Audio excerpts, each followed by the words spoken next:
Here are 10 times when The Simpsons had the darkest humor. Two hackers release never-before-seen footage of The Simpsons. Lisa the Boy Scout starts like any other normal Simpsons episode. Bart and Lisa are fighting over Lisa joining the Boy Scouts when... Attention, corporate overlords. We are pseudonymous, and we have taken over this broadcast. Oh, this seems familiar. The hackers say that they have seized hundreds of hours of never-before-aired footage from The Simpsons, and they'll be playing it until they're paid a ransom of $20 million in Bitcoin. The first clip they play is very disturbing, so be prepared. No, it can't be true. It is true, Carl. There never was a Lenny. Now that's some downright awful script writing. Moe tells Carl that he made Lenny up to deal with a past trauma. What trauma? Finding out your previous best friend wasn't real. It's kind of a thing with you. Yeah, he should definitely go see a psychiatrist. And if this didn't shake you to your core, this next one surely will. Martin was coming back from school one day, and he seemed awfully depressed as he was walking up to his house. Is that you, babe? Yeah, I'm home. Daddy! Hey. How was school? It ain't school for Daddy, sweetheart. Excuse me? Daddy? Babe? Martin? Turns out Martin is an undercover cop. His wife starts pushing him to quit that awful job. I can't do that, Doreen! The police department needs someone inside the school! And he's cranky. I'm the only 36-year-old who can pass for 10!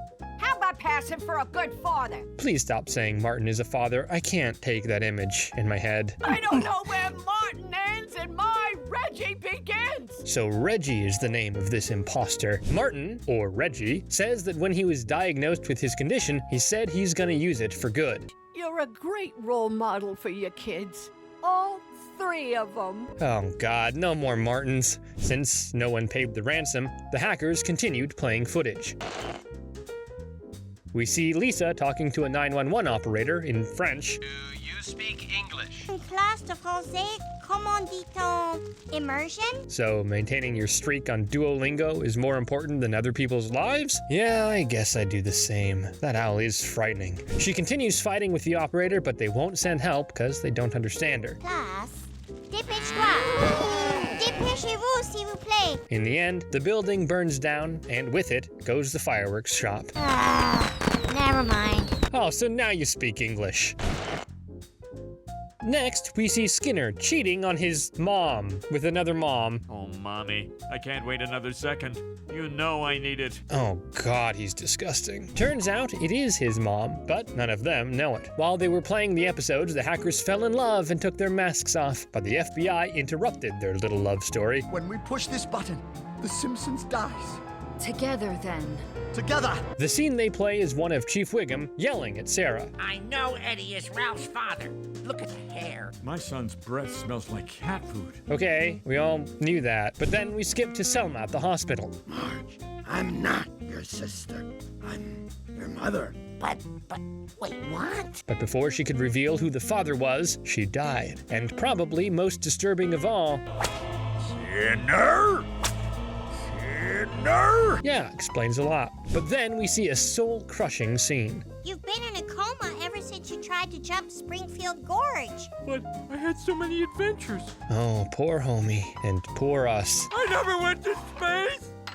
What about the Halloweens? Nope, none of it happened, according to the writers. Even though this episode had some pretty dark moments, I think this next one might be the winner. The Simpsons got robbed and Homer vouched to find the burglar. Homer, the vigilante, opens with a burglar breaking into the Simpsons' home and stealing Lisa's sacks, Marge's pearls, and some other things. The next morning, the family was distraught because their stuff was stolen. Well, everyone but Homer. There was a burglar and he took my saxophone! Woohoo! And our portable TV!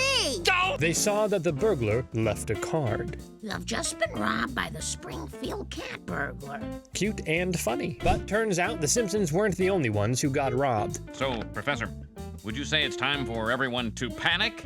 Yes, I would, Kent. A great way not to spread panic. The police prove themselves to be completely incompetent, so people are left to fend for themselves. The Simpsons enforce a curfew and mandatory locking of all doors and windows. But Lisa doesn't see a point in this, because that isn't gonna bring her sax back. I got you another instrument. What, this jug? Lisa starts blowing in the jug and Homer starts dancing, but she stops. Lisa, never ever stop in the middle of a hoedown. Wow, what a great piece of advice in this trying situation. Excellent parenting, Homer. Homer promised Lisa that he would get her saxophone back, so when Ned proposed that the people of Springfield should start their own neighborhood watch, Homer said he was going to be a leader. Abe offered to help, but Homer said he was too old and useless to them. Homer and his group went to the military store to buy all the necessities for a neighborhood watch, and the guy working there offered them. Say it's a miniature version of the A-bomb. The government built it in the 50s to drop on beatniks. Ah, you gotta love post-World War II America. So Homer goes around town bullying people and completely forgetting who he was looking for in the first place. And as for your grandma, she shouldn't have mouthed off like that. Who's gonna teach him the meaning of not taking things too far? Lisa tells him that he's abusing his power, like all vigilantes. I mean, if you're the police, who will police the police? She has a great point, one that should be in all of our minds. Homer reassures Lisa that his mob is working on getting her sax back, but they've also expanded into other important areas, like beating up grandmas on the street. Homer went on Kent Brockman's show, and he got a surprising phone call. Hello, Homer. My arch nemesis. Yellow. You do realize who this is? Who thought it was a good idea to put him in charge? The cat burglar, in case you didn't catch it also, told Homer he's planning to rob the Springfield Museum, and Homer vouches that he'll catch him. Abe offers his help again, and this time Homer tells him he can stand on the sidelines and watch for suspicious activities. Homer quickly got distracted by some underage kids drinking beer, and he got drunk with them, so the burglar just walked through the front door of the museum without any trouble. Asleep at the switch. I wasn't asleep. I was drunk. I believe you, Dad. The whole town turns on Homer. Now I don't believe in nothing no more. I'm going to law school. Because that's the worst thing that can happen to him, law school. But thankfully for Homer, his dad came to the rescue. Abe says that he knows who the cat burglar is. He was right under my nose the whole time. He lives in my retirement home. His name is Malloy. Abe says that he started noticing weird things about Malloy, like, I noticed Malloy wore sneakers. For sneaking. Sneaky bastard. Then when they were guarding the museum, Malloy said he'll catch up to them.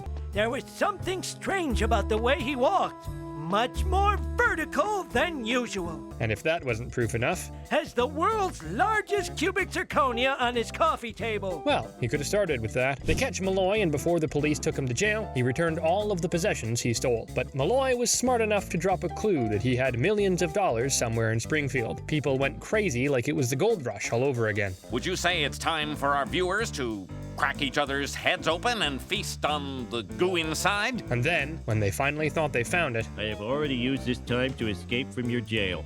Fondest wishes. Oh, I can't make out the signature. Could he really be this dense? But Homer's chase for a better life died down in later seasons when he realized just how rich he was. Moe is in desperate need of a girl, and Homer agrees to be his wingman. The Blue and the Gray starts on Valentine's Day, and we see Lenny and Carl walking out of Moe's with two girls. They have a tradition that they go out with each other's sisters on Valentine's Day. Is there anything better than my best friend's face on a girl body? Wow, could they be any more gay? Homer was getting ready to leave Moe's when he asked him if he had any plans for tonight. What are you, crazy? Of course I do. That didn't seem very confident. Homer closed the door but opened it again to check on Moe. I'm telling you, I'm fine. I've never been happier. See? Yeah. That only looks like someone's holding a gun to his head and telling him to smile. Homer checks on him one last time. Hey, stop opening doors! As Moe was getting ready to close the bar, he saw a commercial for a TV show. Hitler and Ava Braun, crazy in love. Even you let me down, Hitler. Hey man, everybody's entitled to love. Even Big Mustache Man. When he changed the channel, Moe saw an ad for a How to Get a Girl class. So, if you're ready to turn from couch potato to sex tornado, come and see me, Dr. Kissing Her. Sounds like an ad for a registered offender, but sure, give it a shot. Moe says that there's a girl out there for everyone, and there is, only she's seconds away from committing suicide. Now, that's pretty dark, if you ask me. Moe goes to the class, and there are a lot of men there. Skinners, Chalmers, Willie, even Ned. Moe asks if he's in the right seminar. Well, we're not learning how to fold cloth napkins. Well, I got excited for nothing. Oh, that explains a lot. The guy leading the seminar told Mo that his only hope would be to find a wingman. So, basically, my job is to make you look good by comparison. Well, looking at it objectively, I don't know which one of them is less likely to pick up a woman. Meanwhile, Marge is dealing with some trouble after dyeing her hair gray so she could embrace her going gray. Marge is annoyed that people aren't more supportive of her. I mean, you went gray yourselves. No, we didn't. This is just smoke and ash. Oh, I don't even want to imagine the smell. Marge hears that Homer has been hanging out at clubs, and she decides to go there and show him that she's still hot and young, despite her gray hair. Give me a double espresso to go. Ma'am, are you sure that's wise with what I presume is your heart condition? By the end of the episode, there's going to be far fewer people in Springfield. On her way to the club, Marge crashed the car, her dress tore, her hair got ruined because of the wind, and cats started following her because she smelled like food. I'm looking for Homer Simpson. What, did he eat your candy house and push you into the oven? Marge, I gotta tell you, this isn't your best look. Marge sees Homer being surrounded by women and she starts attacking them. Homer stops her and explains the situation. He tells her why he makes the best wingman. Because I have the confidence that comes from knowing I get to go home to you. Aw, it's nice to see Homer appreciate his wife once in a while, because that really wasn't the way he was acting in earlier seasons. And speaking of earlier seasons, nobody seemed to be listening to Marge. Sideshow Bob threatens Springfield with a nuclear attack if they don't abolish television. Sideshow Bob's Last Gleaming opens with Sideshow Bob in prison, yelling at other inmates for watching TV day and night and disturbing him. The guards don't care for him, because after all, he used to be on Krusty's show. My foolish capering destroyed more young minds than syphilis and pinball combined. Well, don't let the irony get lost on you. The inmates are working on cleaning the big stadium for an Air Force show, which Bob thinks is the dumbest thing in the world, and no one is still interested in it. I want to meet the first female stealth bomber pilot. During the Gulf War, she destroyed 70 mosques. Lisa is proud and says that her name is Lisa as well. Wow, what a great role model. Sideshow Bob manages to sneak away and stay inside the stadium, plotting his big revenge plan against television. He steals a missile and hides somewhere he won't be disturbed. Bob appears on the big screen and tells everyone that he wants to abolish television. If you do not rid this city of television within 2 hours, I will detonate it. Honestly, out of all of his plans, this one seems pretty reasonable to me. Everyone starts running towards the entrance, but Bart thought it would be fun to stay and watch when the guns start firing. Lisa runs to get him, but the gate closes and they stay locked inside. Our city will not negotiate with terrorists. Is there a city nearby that will? Great way to outsource Mayor. The mayor sees no other way than to abide by Bob's requests and sacrifice television. Of course, Krusty doesn't like this idea and he wants to stop it from happening. Would it really be worth living in a world without television? Your life, maybe not, but someone else's. Kent Brockman goes to say his goodbyes before television is abolished forever. He talks about the few events that brought him closer to his viewers. The collapse of the Soviet Union, premium ice cream price wars. Those two next to each other is why television must be abolished. Bob sees that his demands are being met, and he thinks to himself that he should have made more demands. Oh well, next time. Sure, terrorize the town some more. That'll get you off the most wanted list. Krusty sees this as an opportunity to be the only program on air, so he takes the equipment to a remote location. Meanwhile, Lisa is still trying to get her and Bart out of the stadium when she realizes where Bob is making his announcements from. In that moment, Bob sees that Krusty is still on air, which enrages him, and just as he's about to detonate the weapon, Bart and Lisa barge in. They try to stop him, but he still pulls the trigger. Best before November 1959. Damn it, Bob. Bob says that he could have picked a new bomb, but he went for that 50s charm. Well, I understand, they just play on that nostalgia. Since he couldn't get his revenge, Bob kidnaps Bart and escapes. Oh, not the Harrier! We've got a war tomorrow. You have a war every day. Bart thinks Bob is gonna kill him, but he actually plans to kill Krusty. You see, this is a kamikaze mission. You and I are going to kill Krusty the Clown. Bart's worst fear unraveled. They reach Krusty's remote location, and when he sees Sideshow Bob, he escapes through the window. Fortunately for him, he could have just walked, because the plane ain't really fast. What is the freaking holdup? Die, Krusty! Die! Oh. Yeah, well, next time pick a better plane. Bart has had many adventures in his younger days, but when he grew up, he was forced to settle down, which he did not like one bit. Homer dies, but comes back to life, and 20 years in the future, Bart and Lisa are having marriage problems. Days of Future opens with Marge telling Homer he should cut back on his midnight snacks, and he says he will, but he dies in the process. At Homer's funeral, Professor Frink barges in and tells everyone he managed to make a copy. I'm number 2. You're alive! But how? Frink explains that he was able to put Homer's memories in the body of a clone. I wanted to clone a sheep, but I needed to start with something simpler. That's mildly offensive. Instead of making the best out of his second chance, Homer changes nothing, and he keeps dying and coming back to life like it's a game. Ultimately, Homer died so much that Frink just downloaded Homer's brain into a flash drive. After 35 years of wifely obedience, I'm married to a face on a screen. Marge, I think it's time to pull the plug on your marriage. In the future, Bart is divorced with 2 sons, and he works with dinosaurs. Yes, dinosaurs. Nelson tries to cheer him up and takes him to a club so he can meet a new girl and forget about his ex. Nelson says he knows some adult dancers that work with his mom, and Bart reminds him that his mom is 87 years old. Nelson says that his mom can't afford to retire. I don't know how that happened in the Senate with 99 Democrats. That one Republican is great at getting his way. I wonder which one that is. While Bart is having divorce troubles, Lisa is having marriage troubles with Milhouse. She works at a zombie shelter, helping zombies become Zegans. Zombie vegans. Get it? Milhouse comes to the shelter and tells her he's been worried because she wasn't answering her phone. Zombies not able to control themselves. All we do bite. You, sir, am racist. Oh, so zombies are the new black people? Is that the thing of the future? Milhouse tries to defend himself by saying he's sure that the guy is one of the good ones. Not to imply that there are any bad ones, of course, but all stereotypes come from a place of... Oh, so he's that guy. The zombie bites him, understandably so, he deserved it. Meanwhile, Bart underwent a procedure that made him get over his ex-wife, so he's been going through women like crazy. Wow, now I see why they call you Miss Hoover. You must have been vacuuming for an hour. I don't think it was innocent vacuuming like they made it look, and that's some dirty pun. Since Marge kicked Homer out, he's been living with Bart, and finally his robot body came in the mail, so he won't be just a head on the screen. Hey, where's my junk? Oh. Whew. Don't picture it. Whatever you do, don't picture it. Bart asked Homer to watch his boys while he had dinner with Jenda. Looking good, Santa's little hybrid.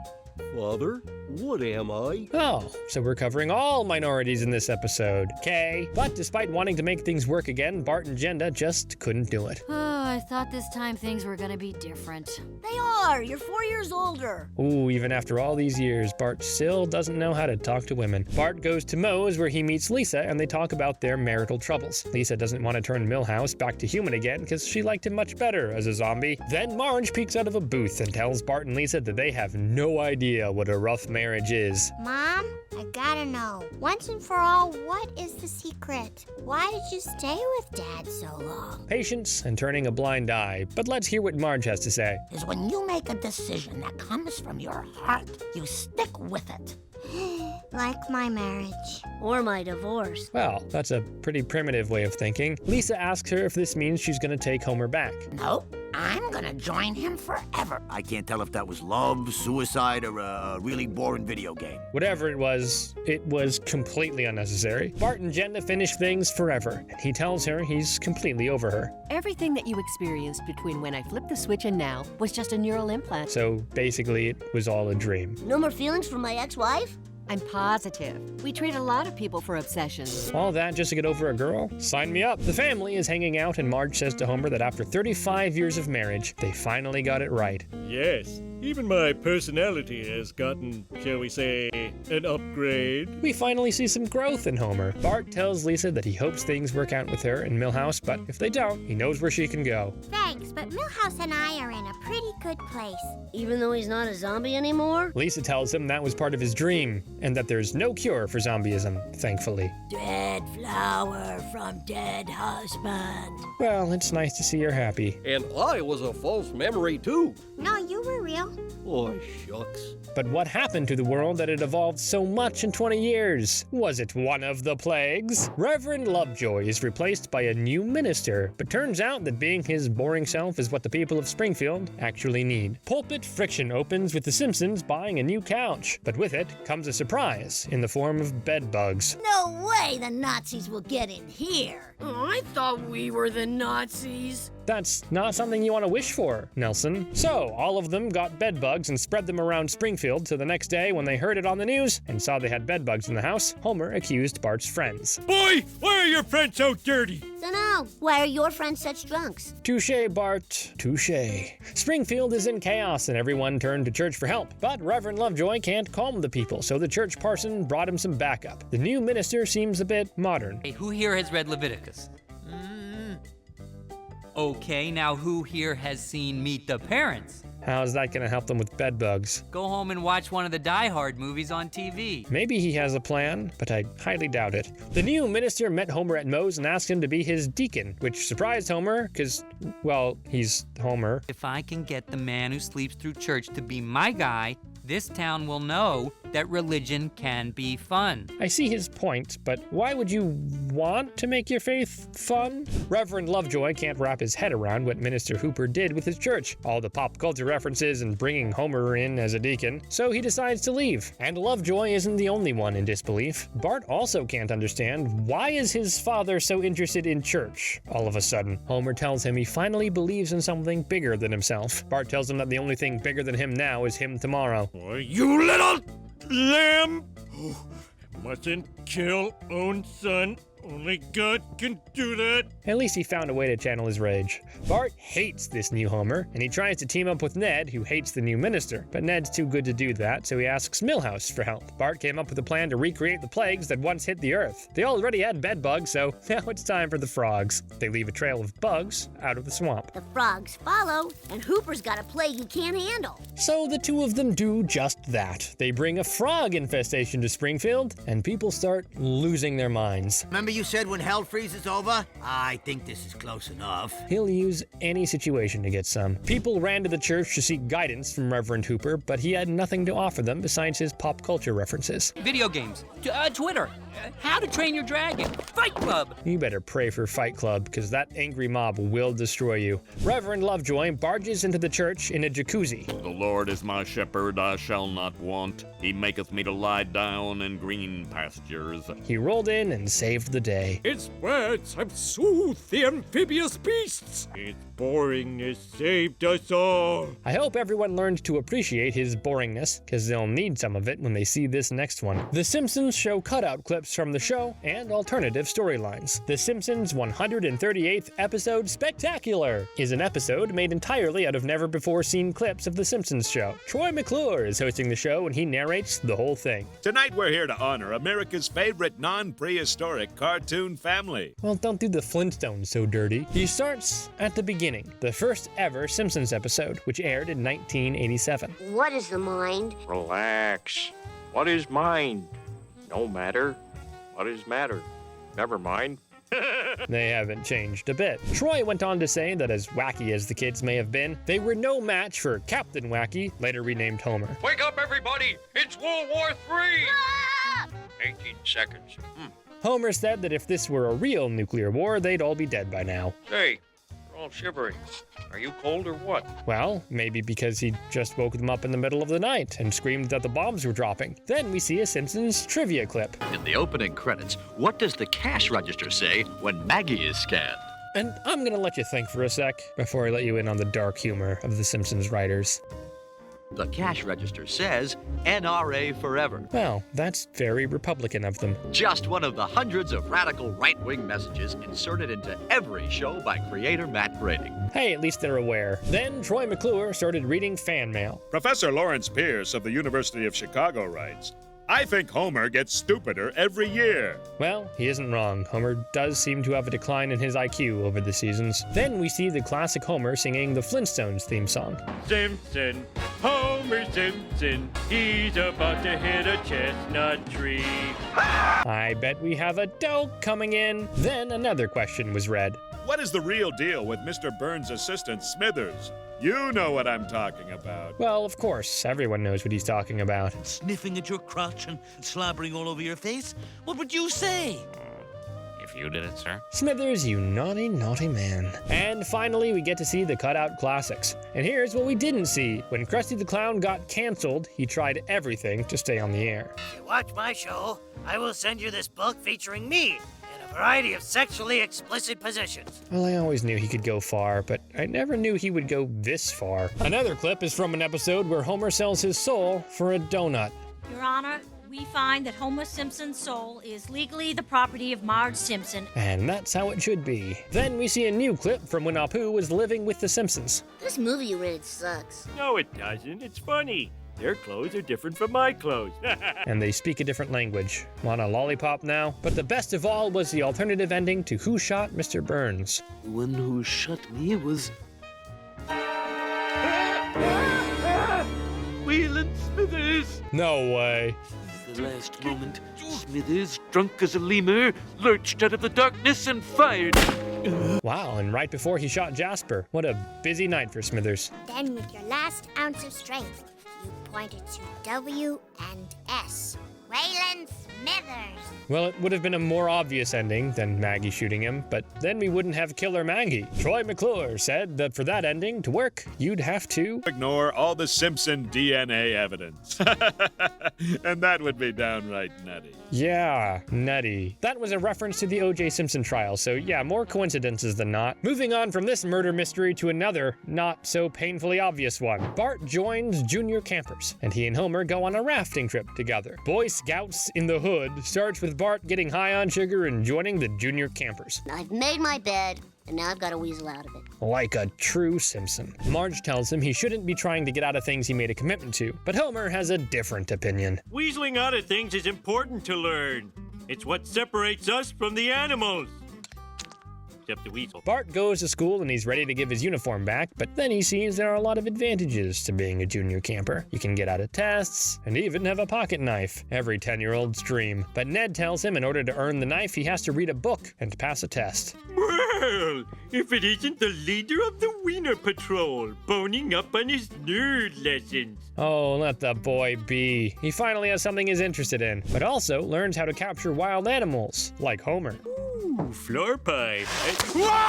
Who knew Ned could teach him so many useful things? Bart really enjoys the junior campers, and he gets close with Flanders. Howdy hey, Camper Bart. Ready for today's meeting? You totally know it, Ned. If Homer hears this, Bart better be ready to sleep in the treehouse, because he's gonna be disowned. Ned tells the campers that they're gonna have a father-son rafting trip, and they should notify their dads. Oh no, we bring Homer on a rafting trip? That's a disaster waiting to happen. Bart thinks that if he just asks Homer to go, he'll say no and everything will be fine. Homer also doesn't want to go, but his strategy is to say yes if Bart asks him. Hey, are you sure that's how this sort of thing works? Shut up, brain, or I'll stab you with a Q-tip. His brain is working overtime trying to get him to act sensibly. Dad, I really want you to come on this trip with me. Bart, I'd be delighted to go on your trip with you. So both of them lose. To make matters worse, they're paired up with Flanders. I guess now we know why they call them rapids and not slopids, huh? You are not my son! I think that's just the jealousy talking. They stray off course and find themselves in the open waters. Oh, and a few minutes earlier, Homer lost the map, so they have no idea where they are or where they're going. Ned tells Homer they have to fight the current. Wrong again, Flanders. In a situation like this, you just relax and let the current take you back to land. In what movie did he see that happening? Ned is trying his best to make things work, ration the food and water, try to find some sense of space and where they are, while Homer is making it harder on everyone. We are doomed! In your face, Flanders! Well, at least Ned is trying. What are you doing to help? Wasting all drinkable water and eating the food that's supposed to last. Homer realizes that help isn't coming, and he thinks to himself, what are the people on smart rafts doing? I bet they're having the time of their life. Well, seems like they're getting stalked, so I think you might have the upper hand here. Ned seems to be losing his mind slowly but surely, which is never good. We're done for. We're done diddly done for. We're done diddly doodly done diddly doodly done. Somebody stop him, please. I can't handle any more of King's Diddly. Flanders, snap out of it! Thank you, Homer. I don't know what got... Dad, I think he's okay. Hey, this is Homer's moment to shine. I'm not sure how much time has passed. Has it been hours or days? But they finally smell their way home. Yes, smell. They catch a whiff of burgers, and Homer sees on his crusty burger map that there's a restaurant on an oil rig, and they must be nearby. So they steer for their lives. You saved us! I'm proud you're my father. Go away. Eating. Typical, but not every camper is safe. Well, it sure is lucky we stumbled upon this old abandoned summer camp. Yeah, lucky. But someone was following them and watching from the shadows.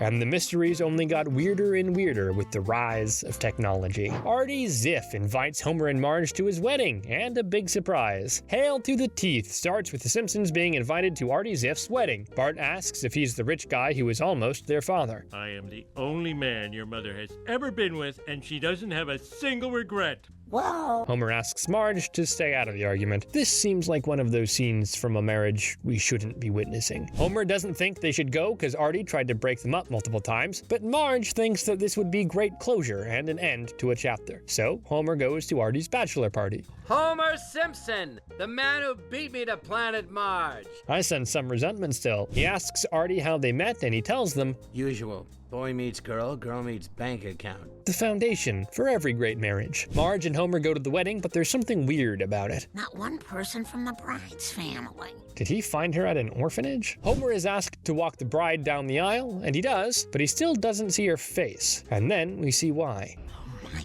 God, this is too weird.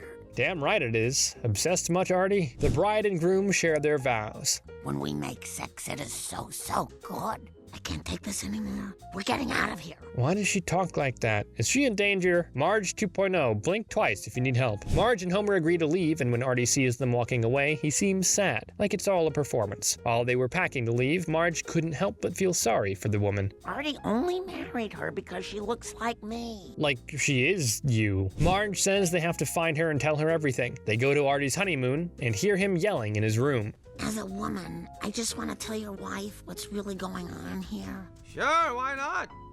Say it to her face! Oh, wow. That's not dark. I bet he imagined doing that a lot. Artie says that now they know his pathetic secret. I've spent years trying to build the perfect copy of the only woman for me. You, Marge. He says they were all inferior to Marge, in a way that they aren't human. Marge asks him why he wants to marry a machine, and he says he doesn't. I thought when you saw how perfect we looked together, you would realize that we were meant to be. In what way would that exactly work? A woman who doesn't want to be with you because you're downright psychotic sees you marrying her exact copy and suddenly wants to give herself to you completely. Yeah, great plan, Artie. Marge tells Artie that he's really smart and his project could actually do some good. I will become a better human being. Terrific. And then you'll love me? No. Give it up, man. The news do a report on Artie and his Marge-keteers. I'm gonna make one of them my bride.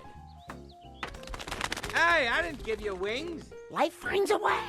Not even a robot wants to be with him. Stepping away from modern days of robots into the olden days of wilderness, when Homer and Bart got lost in the woods and Homer was mistaken for a Bigfoot. The Call of the Simpsons starts with Homer buying an RV to make Flanders jealous, and he takes his family on a camping trip into the woods. It's never a good idea to go into the woods with Homer. Mom, I'm scared. We all are, dear. Your father says there's nothing to worry about. Which should translate to you absolutely have a lot to worry about. Homer almost drives them off a cliff, but they manage to get out in time. Unfortunately, the RV didn't survive. The Simpsons have entered the forest. Homer and Bart go out to find some help, while Marge and Lisa stay put and build a shelter. Lisa is concerned about Maggie going with them and asks Marge about it. Oh, I don't think they'll be gone long. And she's in good hands, Lisa. Since when are Homer and Bart considered good hands? They didn't even notice her come along. Homer and Bart hear Maggie sucking on her pacifier and get afraid that she's a snake, so they run away from her and fall into a river. This somehow leads to them having no clothes, so Homer explains to Bart how to make clothes out of leaves and mud.